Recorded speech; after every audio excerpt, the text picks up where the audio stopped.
Samantala, kaugnay naman ng usapin sa West Philippine Sea, makakausap natin sa linya ng telepono si Vice Mayor Maurice Philip Alexis Albaida ng Kalayaan, Palawan. Magandang gabi, Vice Mayor Albaida. Si Ryan Prito ng PTV kasama si Clazel Pardilla. Hello po, makakalayaang gabi po sa lahat po ng nanonood at nakikinig po sa atin pong PTV4, lalo-lalo na po sa inyo, Ryan and Hazel po. Vice, kumusta po ang kalayaan so far sa ngayon? At pwede niyo po bang ibahagi sa amin ang naging pagbisita kahapon ni Senator Risa Hontiveros at si Commodore Tariela, Vice Mayor? Well, high moral ang atin pong mga kababayan po, no? Sila'y natutuwa sapagkat for quite some time, simula noong nalagay po sa limelight, nasa pinaka-love limelight po ang bayan po ng Kalayaan, ay may pumunta po na national government official.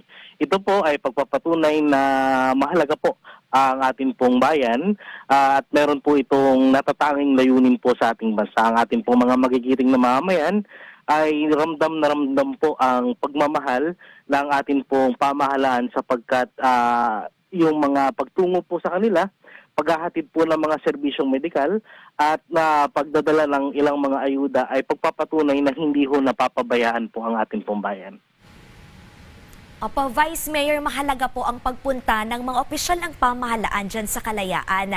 Ano naman po yung ipinaabot nyo na pinakakinakailangan ng inyong lugar kay Senator Risa Hontiveros? Go ahead po.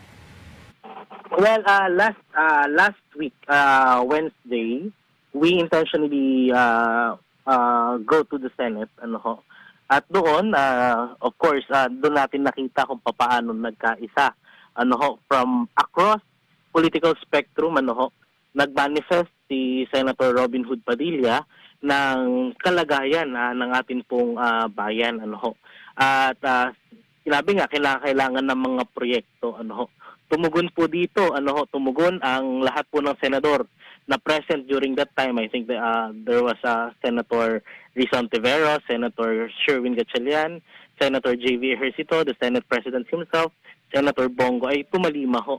At nakikita ko po na ang pagtungo po ni Senator Risa kahapon sa isla ay pagpapatunay na mahalaga sa isang national official na magkaroon ng grassroots feels doon sa pinag-uusapang bayan ho. Lalong-lalo na po ay naranasan niyo po yun pong mga nararanasan din po namin, just like the radio challenges that we've experienced from the China Coast Guard and other forms of the experiences that can only be felt sa Kalayaan Island Group Opo, At nakita naman po natin na since na-open naman po sa plenaryo ay nais pong tugunan sa pamamagitan po ng pakikipagpulong sa mga local government officials. Lalo po nagkita po si Mayor at si Senator Risa yung mga pangangailangan upang mayangat yung social services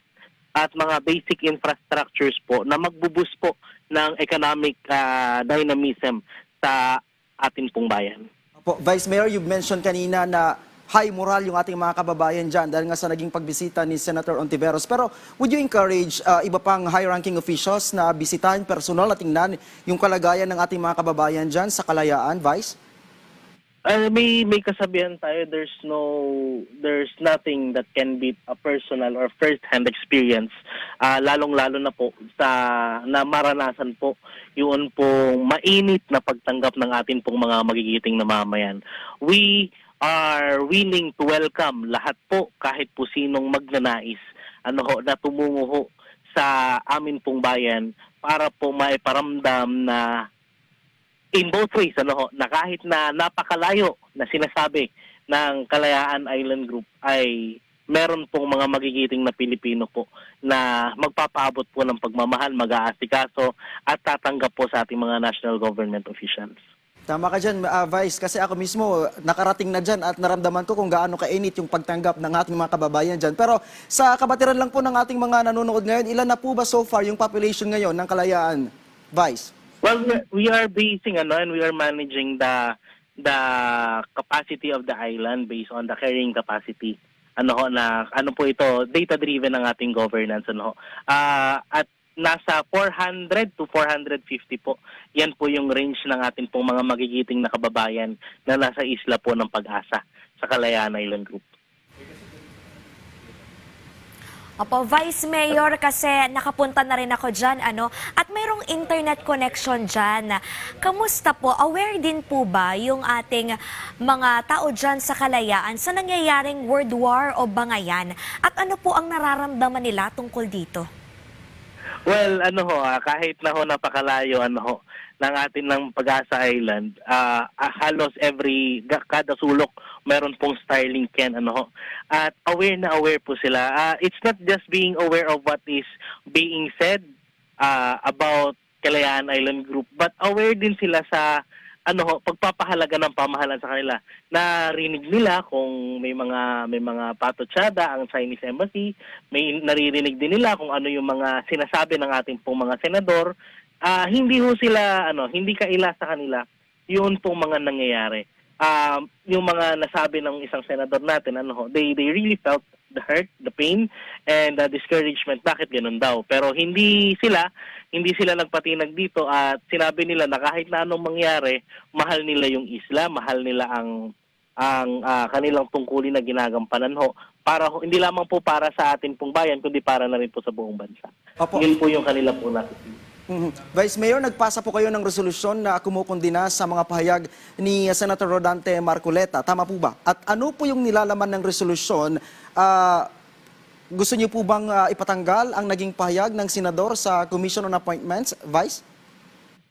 Yes, actually, on Wednesday, we simultaneously had the resolution received by the office of the Senate President, who is concurrently as well the chairperson of the Commission on Appointment. Hiniling po natin na tanggalin yun pong mga pahayag na gano'n. Whether or not, sabi nila kasi daw, pagka binura daw, mawawala daw yung record. Pero the history has it. Every Filipinos have heard it. The Sangguniang Bayan of Kalayaan definitely has its record dahil hindi naman po mapapasa yung resolution na yun kung wala pong ganong mga pahayagan So, yun po ay pinaabot natin. Ginagalang po natin na may mga merong tinatawag na academic freedom ang atin pong mga mambabatas, pero it would be unfair to our great constituency kung yun po ang sasabihin na i-give up na lang po yung Kalayaan Island Group. Opo, Vice Mayor, naging malaking usapin nga po yan. At gusto ko lang malaman, Vice, ano yung naramdaman ng mga kababayan natin dyan sa Palawan nung marinig nila itong pahayag nga ni Senator Marcoleta, Vice Mayor? Well, they were in outraged. Unang-una, ang munisipyo ng Kalayaan Island Group ay kinakalinga ng lalawigan ng Palawan. It has fired back different criticisms. It has fired back, yung nararamdaman ng mga taga-Palawan na, teka lang, ang Kalayaan ay nasa Palawan. Parang tinanggalan na natin yung 23 municipalities, magiging 22 na lang kung i-give up si Kalayaan. At alam niyo po yun, naging unifying siya, yung instance na yun, ay naramdaman din namin na mahalaga pala kami sa Palawan. Yung mga mamaya naman natin sa Kalayaan, talagang na-hurt dahil syempre ang iniisip nila, palang saysay namin dito kung i-give up na lang kami. Lagi ko nga sinasabi, ang dami na nilang give up. They could have chosen to be in the mainland Palawan. They could have chosen to be in Metro Manila. But they chose to be in Pag-asa Island for a certain reason, for a certain purpose. And that is to para gampanan yung effective governance and effective occupancy po natin sa Kalayaan Island Group. Tsaka Vice, masarap mamuhay dyan, ang tahimik. Pero ito, banda po kayo sa China, Vice. May mga opisyal na po ba ng Chinese Embassy na nag-reach out sa mga opisyal ng Kalayaan, Vice Mayor? Well, so far wala po, okay lang naman. Hindi naman po namin inaasahan kung meron man po. Pero kung magre-reach out po sila, we would be asking the DFA to facilitate, or at least si Congressman Alvarez po yung mag-medal kasi alam niyo po yun, mahirap po kapag walang third party or wala hong nag-supervise o nagpa-facilitate nung mga bagay na dapat pinag-uusapan po on a national scope po. Opo, Vice Mayor, sa kabila po ng kaliwat ka ng ingay, may kaugnayan po sa usapin sa West Philippine Sea. Pwede po bang ilarawan mo sa ating mga manonood yung pang-araw-araw na buhay dyan sa Kalayaan? Napakapayak, subalit punong-puno ng layunin. Maaga pa lang, ang mga bata po doon, minsan makikwento ko ng mga teacher, 6:45 pa lang, meron ng estudyante sa classroom. Naghihintay, ng klase, excited sila palagi sa mga bago nilang matututunan. Ang mga mangingisda po natin, bago pa man pumutok ang araw, sila ay naglalayag na para ho makapangisda. Para ho may maibenta sa community na mga pang-ulam ho. At alam niyo po, kahit na napakapayak, ang lugar po ng Pag-asa Island, ay nagsisilbing kanlungan din ng pag-asa ng mga poorest of the poor, na mula sa iba't ibang munisipyo po dito sa Palawan.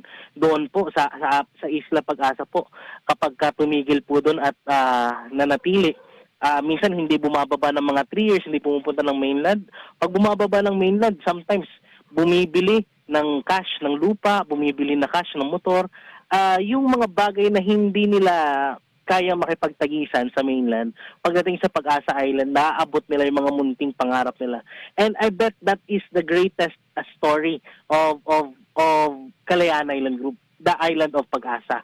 It becomes a cradle of hope sa atin pong mga kababayan na nagnanais po ng malalim ngunit matayog na pangarap para po sa kanilang mga sarili, sa kanila pong buhay at kabuhayan, pati na rin po sa kapanatagan ng buong bansa.